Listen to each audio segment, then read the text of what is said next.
Well, greetings everyone. This is a test of a Tandy 102 laptop portable computer. This one, the receipt says it was purchased new in 1991, one original owner.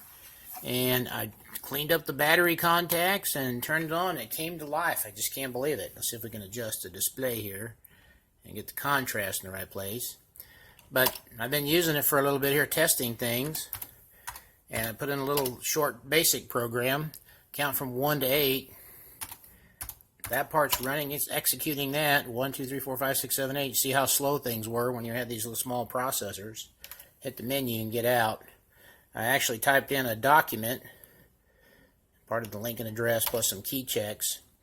All of the keys are working. There's no stickiness, nothing of that stuff. It's astounding.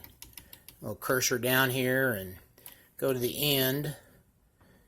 Kind of interesting that it has this very simple text editor, but all the keys are working. E, F, G, H, I, J, K, L, M, N, O, P, Q, R, S, T, U, V, got that backwards, but who cares, W, X, Y, and Z. All the punctuation is working. That kind of bracket, shift the other bracket, greater than, less than, comma, dot, dot, dot.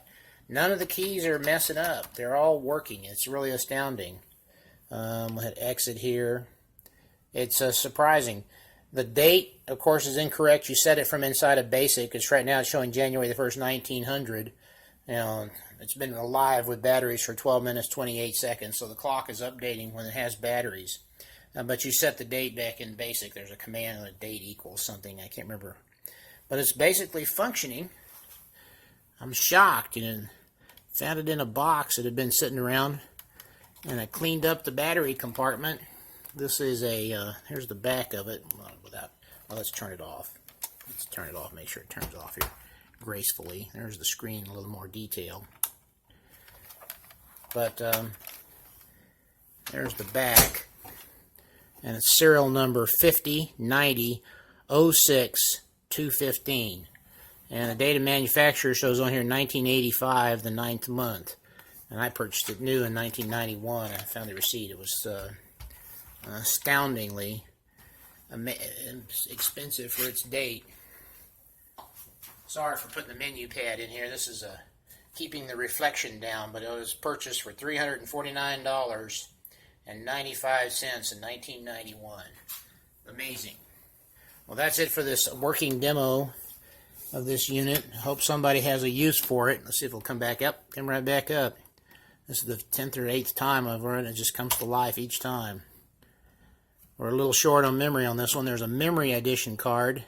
It can be at 21,176 bytes. I mean, most computers nowadays can't even get started for even 10 times that. But there is a jack here on the back, if we can get this to pop out, where you can add more memory. That was one of the things that came up. There's a couple of slots in here for extra memory, and I think I got a quote for like $90 in 1991 for a memory card. It's just stunningly expensive for its time, but it was ahead of its power curve. I had one in around 1986, 85, and got stolen, and I bought this one new. Yeah, the clock is still updating. 14 minutes, 33 seconds. It's just, I'm just floored that all this is still working after sitting in the garage for 20 plus years. Okay, well that's it for the demonstration on this unit. Enjoy.